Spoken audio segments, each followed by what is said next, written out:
Hallo ihr Lieben, nach einer kurzen Pause gibt es von mir wieder frische, knackige Videos. Heute ein ganz einfaches, leckeres Sommerdessert ohne Butter, Gelatine, ohne Kochen und warten, bis der Pudding auskühlt. Also wirklich einfach.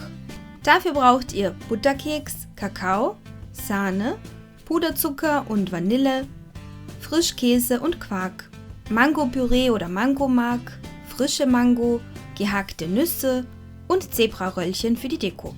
Vermischt den Butterkeks mit dem Kakaopulver. Danach wird die Sahne aufgeschlagen.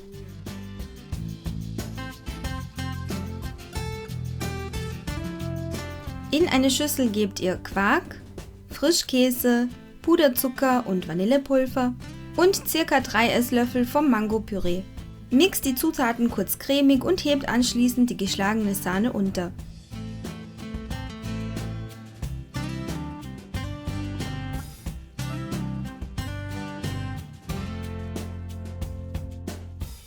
Füllt die Creme am besten in einen großen Spritzbeutel um, wenn ihr einen habt, denn so lässt sie sich im Glas besser verteilen und ihr habt am Ende schönere Schichten.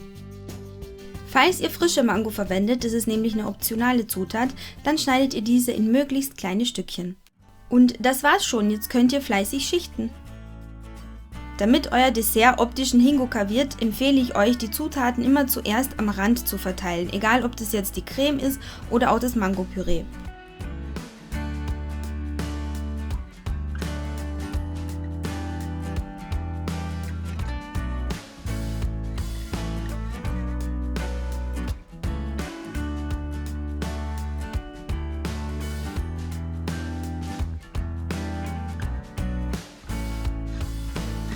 Obendrauf noch ein paar Tupfer von der Creme, gehackte Nüsse, Zebraröllchen und frische Mango und das Dessert ist bereit.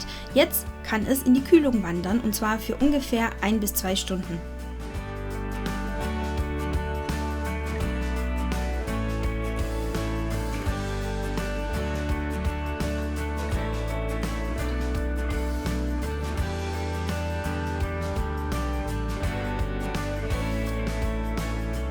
Diese Mengenangaben reichen für 5 Dessertgläser mit ungefähr 200 Millilitern Inhalt, die sind so mittelgroß, aber wenn ihr diese Zutaten auf kleinere Gläser verteilt, habt ihr natürlich noch ein bisschen mehr davon.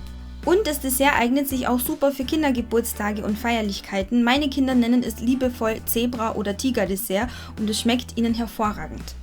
Ja, meine Lieben, der Sommer ist im Anmarsch und wenn ihr auch zu den Leuten gehört, die bei 30 Grad nicht so gerne lange in der Küche stehen, dann kann ich euch dieses Dessert echt empfehlen. Ich wünsche euch wie immer viel Spaß beim Ausprobieren und würde mich freuen, wenn ihr mich auch auf Facebook, Pinterest und Instagram besucht.